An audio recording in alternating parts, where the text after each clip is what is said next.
आकाशवाणी चंडीगढ़ से प्रस्तुत है 11वें भारत अंतर्राष्ट्रीय विज्ञान महोत्सव पर समाचार दर्शन का विशेष अंक।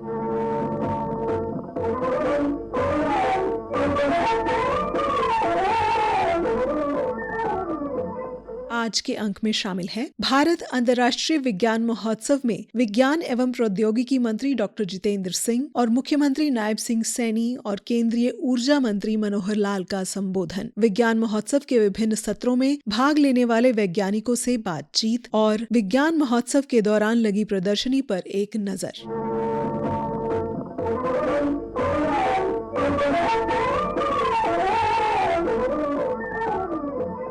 हरियाणा के पंचकुला में 6 से 9 दिसंबर तक 11वें भारत अंतर्राष्ट्रीय विज्ञान महोत्सव का आयोजन किया गया। महोत्सव का उद्घाटन करते हुए केंद्रीय विज्ञान एवं प्रौद्योगिकी मंत्री डॉक्टर जितेंद्र सिंह ने विज्ञान के क्षेत्र में भारत की उपलब्धियों को गिनाकर युवाओं को प्रेरित किया। तो मुझे लगता है कि बहुत बड़ा श्रेय जाता है प्रधानमंत्री मोदी जी को, जिस प्रकार से उपलब्धियां रही हैं गत 10-11 वर्षों में विज्ञान नवाचार के क्षेत्र में, जिसको लेकर के विश्व भर में भारत का रुतबा भी बुलंद हुआ है और भारत की साख को माना जा रहा है। और भारत की जो एक नई प्रतिष्ठा स्टीम दर्ज हुई है संसार भर में, उसमें साइंस की उपलब्धियों का बहुत बड़ा योगदान है। चाहे वो चंद्रयान-3 है, चाहे वो पहला वैक्सीन है जो न केवल हिंदुस्तान में इजाद हुआ है कोविड को लेकर के, बल्कि दूसरी दुनिया के देशों को भी भेंट करके प्रधानमंत्री मोदी जी ने विश्व बंधु के मंत्र का सही माने में पालन किया। चाहे वो हमारा आने वाला गगनयान है अगले वर्ष, तो इन्हीं उपलब्धियों के कारण आज विश्व भारत को एक दूसरी निगाह के साथ देखता है। भारत की छवि, उसकी तस्वीर बदली है। भारत को, भारत के युवाओं को और प्रतिभा को बड़ी इज्जत की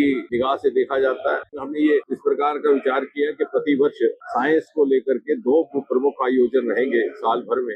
एक तो रहेगा asterisk, emerging science technology innovation conclave, 3 दिवसीय आयोजन जो पिछले मास हुआ, प्रधानमंत्री मोदी जी ने उसका उद्घाटन किया था। वो अधिकतर एकेडमिक रहेगा, उसमें गंभीर चिंतन मंथन, नवाचार को लेकर के, आने वाली योजनाओं को लेकर के, उसमें नोबेल पुरस्कार विजेता भी भाग लेते हैं। और ये 4 दिवसीय जो समाज के हर तबके के साथ किसी न किसी वाबस्ता कोई न कोई सत्र रहेगा इसमें। हरियाणा के मुख्यमंत्री नायब सिंह सैनी ने भी विज्ञान महोत्सव को संबोधित किया और हरियाणा में इस महोत्सव की दूसरी बार के आयोजन के लिए प्रधानमंत्री नरेंद्र मोदी व केंद्रीय मंत्री डॉक्टर जितेंद्र सिंह का आभार जताया। दूसरी बार ये 11वां जो विज्ञान महोत्सव पंचकुला में लगा है, हमारे बच्चों को एक ऐसा मंच ये मिला है जिससे कि उनकी जो मॉरल वैल्यू है वो बढ़ रही। इससे कई प्रकार की जानकारी मिलती है। विज्ञान के अंदर अलग अलग कॉलेजेस, स्कूलों के बच्चे इसके साथ जुड़े हुए हैं। 4 दिन अलग अलग कॉलेजों से, स्कूलों से बच्चे यहाँ आने वाले हैं। बहुत कुछ सीखने को मिलेगा, विज्ञान के तरफ उनको जाने को मिलेगा। और आदरणीय प्रधानमंत्री जी का जो संकल्प है आत्मनिर्भर भारत, उसमें एक महत्वपूर्ण कदम ये है। हमारे वैज्ञानिक और बच्चे आपस में संवाद भी करेंगे। महोत्सव के दूसरे दिन केंद्रीय ऊर्जा मंत्री मनोहर लाल ने विज्ञान के महत्व पर प्रकाश डाला। देखिए, जैसा हमको मालूम है कि ये 21वीं सदी विज्ञान की सदी है। आज युग ऐसा है कि सारी दुनिया एक ग्लोब इज ए विलेज, और नई इंटरवेंशन, नए जितने इन्वेंशन और जितने भी इनोवेशन है, रिसर्च है, वो सब दुनिया के अंदर इकट्ठी होकर के काम करती है मानवता के भलाई के लिए। आज विज्ञान के माध्यम से हम अपने देश में इकोनॉमी को अच्छा करना चाहते हैं। हर क्षेत्र में विज्ञान का अपना उपयोग है, चाहे वो शिक्षा है, चाहे वो मेडिकल है, चाहे वो निर्माण का क्षेत्र है, संरचना है, अथवा स्पेस है। हर जगह पर आज विज्ञान का उपयोग है। जो यंग जनरेशन को भी इन सब विषयों का पता लगे, तो ये जो एनुअल एक फेस्टिवल होता है हरियाणा प्रांत में ही दूसरी बार ये फेस्टिवल हो रहा है। हमारे जितने भी यहाँ पर साइंटिस्ट आए, चाहे डिपार्टमेंट ऑफ स्पेस से आए हैं, चाहे इसरो से आए हैं, चाहे DRDO से आए हैं, अथवा जितनी भी संस्थाएं हैं, विज्ञान भारती से भी यहाँ लोग आए हैं। अभी मैं प्रदर्शनी देख के आया हूँ जो लगी है, उस प्रदर्शनी से बच्चों को और बाकी सब बड़ों को भी एक विज्ञान के प्रति उत्सुकता बढ़ेगी, ऐसा मुझे लगता है। हमने विभिन्न सत्रों में शामिल हुए वैज्ञानिकों से भी बातचीत की। भारतीय उष्ण व कटिबंध मौसम विज्ञान संस्थान के वैज्ञानिक सचिन गुड़े ने अंतरिक्ष प्रौद्योगिकी पर हुए सत्र को लेकर बताया। यहाँ पे बहुत अच्छा सेशन हुआ जो स्पेस टेक्नोलॉजी और डिवाइस टेक्नोलॉजी पे, उसमें ये पता चला है कि भारत ने एक काफी क्वांटम लीप लिया है स्पेस टेक्नोलॉजी में, जिस वजह से हम लोग अभी ये प्लान कर रहे हैं कि जो मनुष्य है चांद पे जाने के लिए जो टेक्नोलॉजिकल डेवलपमेंट है वो हमने किस टाइप से क्वांटम टेक्नोलॉजी को यूज करके एंड इन AI ML को यूज करके कैसे अचीव किया है। जैसे हमारा मंगल पे मंगलयान गया था तो सबसे चीप मंगलयान हमने विश्व में वहां पे भेजा था। तो इसके पीछे कौन सी टेक्नोलॉजी है और भारत ने इंडिजिनियसली वो टेक्नोलॉजी को कैसे डेवलप किया है, उस बारे में विस्तृत डिस्कशन हुआ। हिमालय और पर्यावरण को लेकर आयोजित सत्र की जानकारी देते हुए उत्तराखंड के गढ़वाल विश्वविद्यालय में प्रोफेसर डॉक्टर हेमवती नंदन ने कहा, हिमालय को लेके बहुत सारे विषय हैं। हिमालय का पर्यावरण से रिलेटेड विषय है, हिमालय की अपनी एक बायोडाइवर्सिटी है। जो भी हम कार्य कर रहे हैं, जिस भी तरह का कार्य, उसका एक वैज्ञानिक दृष्टिकोण होना चाहिए और वो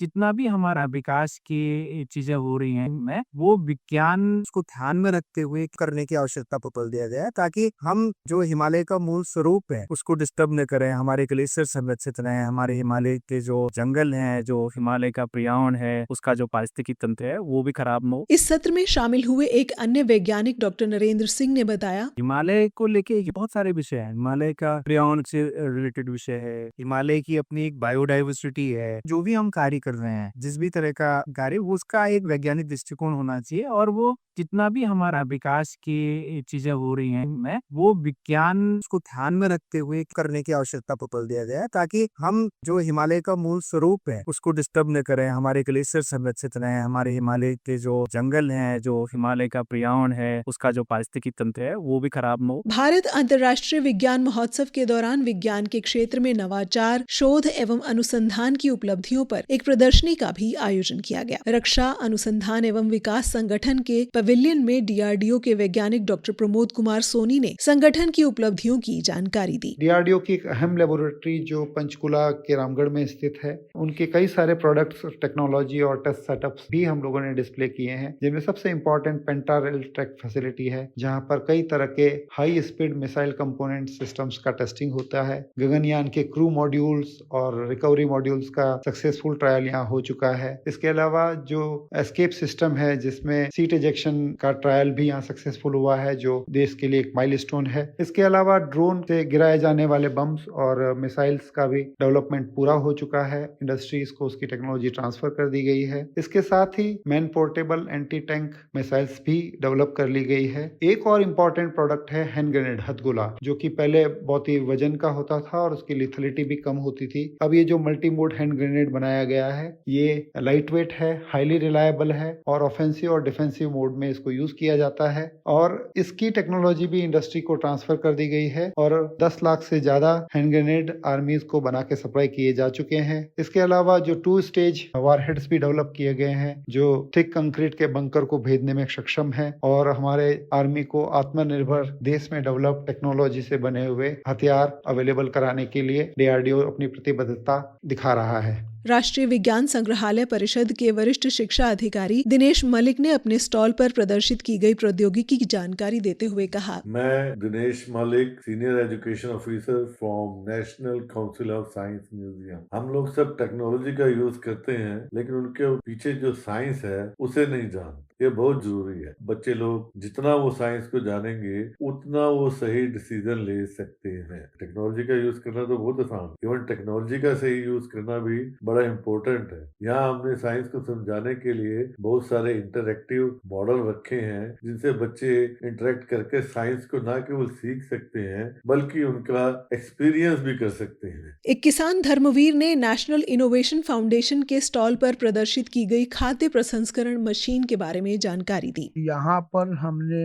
मल्टीपर्पज फूड प्रोसेसिंग मशीन को डिस्प्ले किया नेशनल इनोवेशन फाउंडेशन के स्टॉल पर। और मल्टीपर्पज फूड प्रोसेसिंग मशीन पहले से बहुत आधुनिक बन गई है। इसमें हमने सभी फलों के जूस बिना बीज तोड़े से निकलते हैं डिस्प्ले किए हैं और फलों के जूस के पाउडर भी डिस्प्ले किए हैं। साथ ही हमने ब्लैक गार्लिक, ब्लैक लेमन को भी डिस्प्ले किया है। कबाड़ से मॉडल बनाने वाले भोपाल के देवेंद्र प्रकाश तिवारी ने बताया कि कैसे वे इन कलात्मक मॉडल को तैयार करते हैं। मुझे कमाल से जुगाड़ यानी waste to wonder miniature scientific models के लिए जाना जाता है। Science festival, international science festival में ये मेरा चौथा संस्करण है। मैं ये बताना चाहता हूँ कि पर्यावरण के लिए बहुत ही ज्यादा नुकसानदायक जो हमारे हैजार्डस वेस्ट है या जो जनरल वेस्ट है, जिसको कि हम आजकल निष्पादन की एक बहुत बड़ी समस्या है, उसको कलात्मक रूप में ढाल करके और कुछ आय का भी साधन बना सकते हैं बच्चे लोग, और जिससे कि मतलब हमारे बच्चे स्टूडेंट्स साइंस के मॉडल जो बड़े बड़े गैजेट्स होते हैं उनको भी छोटे रूप में देख सकते हैं, वो भी सिर्फ कमाल से बनी हुई चीजों से। मेरे इन मॉडल्स की विशेषता है कि मैं इनको साइंटिफिक बनाता हूँ पहली बात, और दूसरे ये किसी भी चीज को जो वेस्ट किसी और प्रोडक्ट के लिए बनी थी उनको असेंबल करके सिर्फ बिना कटिंग वेल्डिंग के और असेंबल करके ही मैं इनको बनाता हूँ। और ये जो है ना हमेशा संरक्षित किए जा सकते हैं। जो चीजें कबाड़ में जाकर के रिसाइकिल हो जाती हैं या फेंक दी जाती है, एक आर्टिस्टिक वे में रिसाइकलिंग बहुत अच्छा एक उपाय है। पश्चिमी बंगाल से अपनी खोज को प्रदर्शित करने आई सुजाता ने अपनी इनोवेशन के फायदे गिनाए। You can relax steam bath, portable steam bath, जो आप कहीं भी कैरी कर सकते हो, कहीं भी इंस्टॉल कर सकते हो। इसका बेनिफिट है आपका जो बॉडी का डेली डिटॉक्सिंग है ये निकल जाता है स्टीम बाथ के थ्रू। जिनका आर्थराइटिस है, आर्थराइटिस का पेन है, उनके लिए बहुत बेनिफिटेड है। आर्थराइटिस का पेन कम हो जाता है, ऊपर से यंगर स्किन आपको मिलेगा, वेट लॉस के लिए मिलेगा। और जो व्हील चेयर अवेल करते हैं तो आपका जो स्पा वगैरह में जो स्टीम रूम है वहाँ पे वो अवेलेबिलिटी नहीं है, तो ये आप यूज कर सकते हो। व्हील चेयर वाले भी तो कस्टमाइज भी हो सकता है और इसका जो हाइट है ये भी एडजस्टेबल है। इसी के साथ समाचार दर्शन का ये अंक समाप्त हुआ।